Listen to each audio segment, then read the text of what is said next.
Oh, how curious life is when it throws challenges at us. Toastmaster Conference, fellow Toastmasters, and friends.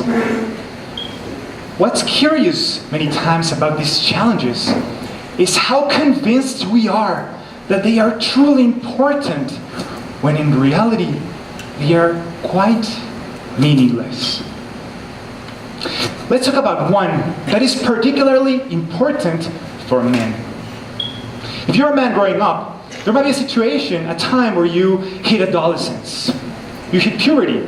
And with that, the time may arrive when you will even get to have a girlfriend.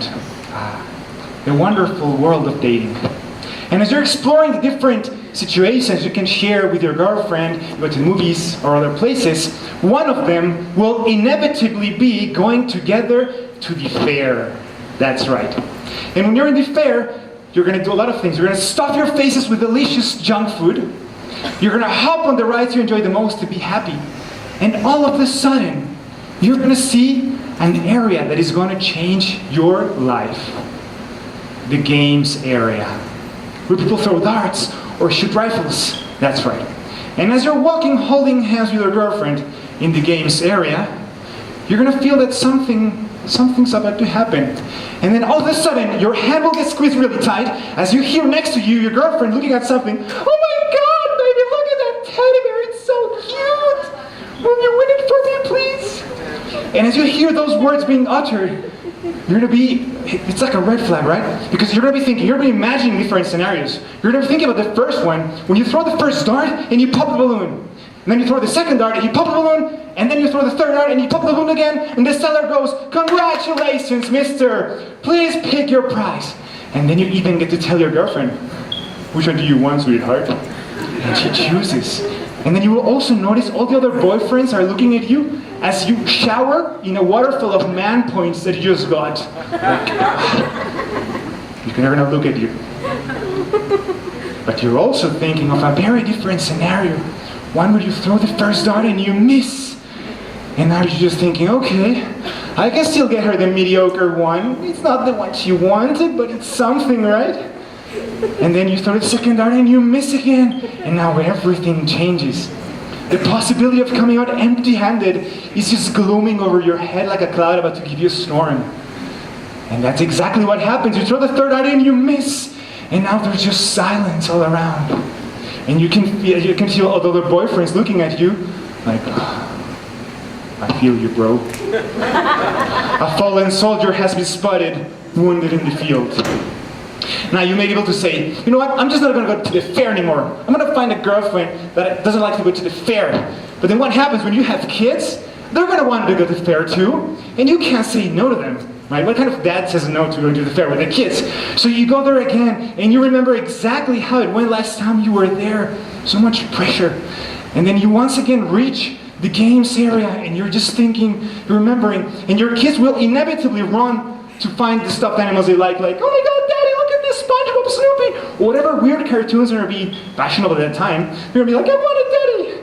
And you're going to remember, you're going to be thinking, okay, you're going to be visualizing the scenario when you pop one balloon after the other, and the seller tells you, congratulations, Mr. Little Boy, little girl, pick your prize. They're like, yay. And then your wife is like, yes, that's the man I married. And it's amazing. And you're going to feel all the other fathers looking at you like, that's a man who can provide for his family right there. And you're going to be like a moving trophy with your wife, kids, and stuffed animal. Like, yeah.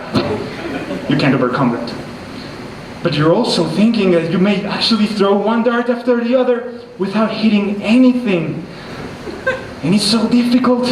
You're gonna, all the other mothers are gonna be like, okay kids, don't look, let's just walk. And the silence of your wife is like, and your kids are having a system error like, what? My dad just failed? Their hero just failed him. And you can't tell them, hey, don't worry kids, I'll buy it to you for you later. Because your kids know, and you know it too, that the price of something that cannot be bought, but only won, is special, and you can't fool yourself. So difficult. But why? Why are these situations so difficult to deal with? Why do they represent such a burden on our hearts, just imagining them?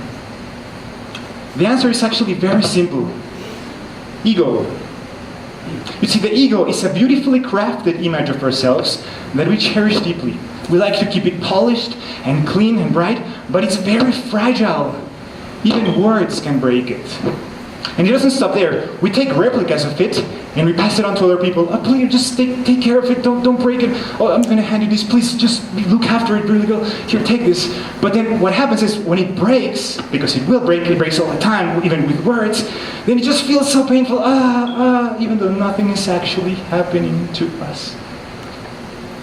Now, it's actually very simple to fix that. All you need to do is to learn to smile with wisdom. That is, smiling in the face of success and smiling in the face of failure. Now, everybody's a pro at smiling in the face of success. But smiling in the face of failure, that takes true effort. And that effort is built of patience and persistence. Those two things. When you go to buy shoes and they don't have the ones you want, you don't cry. You don't go, oh, my shoes, they don't have them here. You know you're going to get them later, right? So it's patience and persistence. Those are true gentleman skills. And on top of that, they are skills that are bound to bear fruits of happiness for your future. But master contest.